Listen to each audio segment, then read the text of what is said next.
All right, euthanasia is still rare in the United States, but it's increasingly common in Europe. Tucker Carlson recently sat down with attorney Robert Clark to discuss the state of assisted suicide in the old heart of Western civilization. Mr. Clark, thanks for joining us. You represent Tom Mortier. Explain to an American audience not as familiar with euthanasia as practiced in Europe, his experience with European euthanasia laws. Yeah, absolutely. Well, Tom Mortier is a man who lives in Belgium, and he found out that his 64-year-old mother, who was physically healthy, she had no physical condition, he found out that she'd been euthanized the day after it happened, when the hospital phoned up his wife to ask them to come in and make the necessary arrangements. This isn't the day before it happened, it's not the day it happened, but the day after he gets this phone call to ask him to come and make the necessary arrangements. And what was his response to this? Well, he, as you can imagine, like any son, was devastated. I mean, this is a man who hadn't really given a huge amount of thought to the euthanasia laws that are in force in Belgium before this happened. And his experience through all of this has turned him into someone who is willing to stand up in the difficult environment that it is in Belgium and say something is very, very wrong here when we decide that instead of caring for our sick, instead of caring for the vulnerable people that we have in society, we're going to offer death to them. How common is it in Europe? It's getting more common, and this is one of the frightening things. So I know there are some US states that are considering this, and I just encourage them to look at the experience in Europe. So we've got a couple of countries. Let's take Belgium as an example. And whenever euthanasia has been legalized, we've seen two things happen. So the first thing is we see the number of cases going up every single year. And so the cases started relatively low in Belgium until we've now reached the point where, according to the official government statistics, more than 5 people per day are euthanized in Belgium.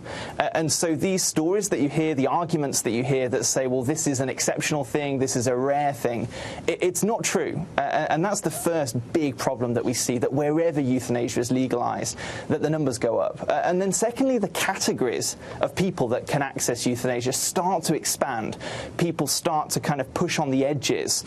Those that originally said, well, this is going to be really, really rare, start pushing out. So again, let's go back to Belgium and see what actually has happened. So 2014, Belgium extended its law to allow child euthanasia, so there is no lower age limit in Belgium at all. A child, as long as they understand, whatever that means, that what's happening to them, can choose to be euthanized. And then most recently I saw a proposal in the Netherlands for people who are just tired of life. So no physical condition, no mental condition, just people who are tired of life. And so this is what's really sinister here, because you see a law that people argue for as an exception, but that is never what it becomes, and you can see that pattern wherever euthanasia has been legalized. So a particularly sinister element of this is the economic part of it. So it's obviously much cheaper to kill people than to treat them, either for their diseases or their depression.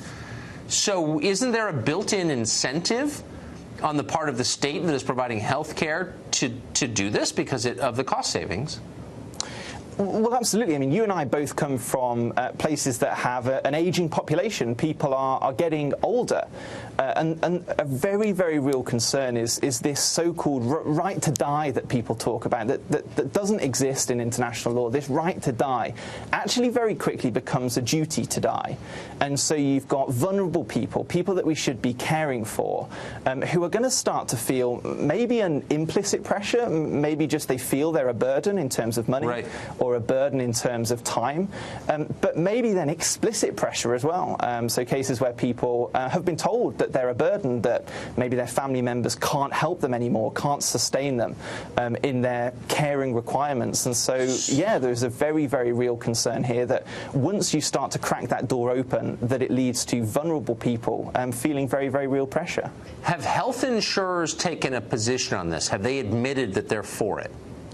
So, I mean, the system of medicine is a little bit different in most European countries. Yes. But certainly, if you look, for example, in the UK at some of the groups that have been involved in this discussion, so the UK Parliament very recently debated this issue and overwhelmingly rejected a bill that would have legalised assisted suicide, as they called it, in the United Kingdom. And every major, for example, disability rights group was against that bill because they recognise the burden and the threat that that's going to place on some of their members, people who are vulnerable, people who are elderly. And then take, for example, the doctors.